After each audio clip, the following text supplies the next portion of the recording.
माझं नाव भाऊसाहेब विष्णूजी रे. माझं वय 40. मला 13 महिन्यापासून डायलिसिस सुरू होतं. माझे डॉक्टर सुनील जावळे सर यांच्याकडे ट्रीटमेंट चालू होती. त्यांनी मला सजेस्ट केलं किडनी ट्रान्सप्लांट करून घे असं.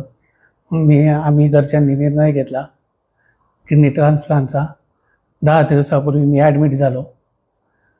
10 दिवसापूर्वी डॉक्टर जावळे सरांनी मला ट्रान्सप्लांट करून दिला.